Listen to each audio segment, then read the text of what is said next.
গর্ভবতী মহিলাদের জন্য কোনো বিশেষ আমল আছে কিনা?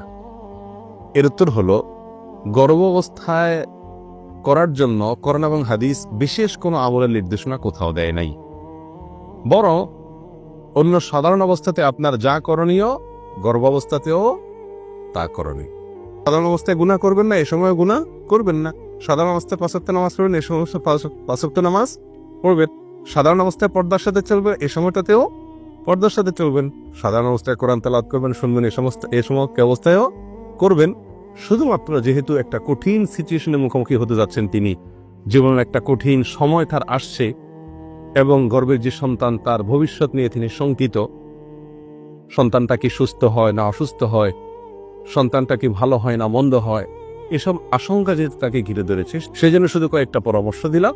এর ভিতরে প্রথমটা ছিল 5 ওয়াক্ত নামাজ তিনি সময় মতো পড়বেন, আউয়াল ওয়াক্তে শুরুর দিকে পড়বেন, দেরি করবেন না, সুন্দরভাবে। দ্বিতীয়ত, যে কোনো গুনাহ থেকে অন্য সময় বাঁচার জন্য যতটা চেষ্টা করতেন, এই সময় কোনো গুনাহ যেন না হয় সেদিকে খেয়াল রাখবেন, যাতে করে সন্তানের ভিতরে তার প্রভাব না পড়ে এবং গুনাহ করার ফলে আল্লাহর রহমত উঠে না যায়, তার কষ্ট না হয়। তৃতীয়ত, অন্য সাধারণ যে নেকামলগুলো আছে সেগুলো অন্য সময়ের চাইতে, রুটিন নেকামলগুলোকে এই সময়তে বেশি গুরুত্বের সাথে করা, যাতে করে আল্লাহর রহমত এবং অনুগ্রহ নিজের প্রতি বেশি নাজিল হয়। চতুর্থত, কোরআনে কারীম তেলাওয়াত বেশি বেশি করবেন এবং কোরআন কারীমের তেলাওয়াত বেশি বেশি করে শুনবেন। পঞ্চমত, ইস্তেগফার বেশি বেশি করবেন, পারলে দান সদকা করবেন। এবং ষষ্ঠত, আল্লাহর কাছে দোয়া করবেন যেন আল্লাহ তাআলা সন্তানটাকে নেক সন্তান হিসাবে দুনিয়াতে পাঠান আর গর্ভ খালার জন্য আল্লাহ সুবহানাহু ওয়া তাআলা সহজ করে দেন।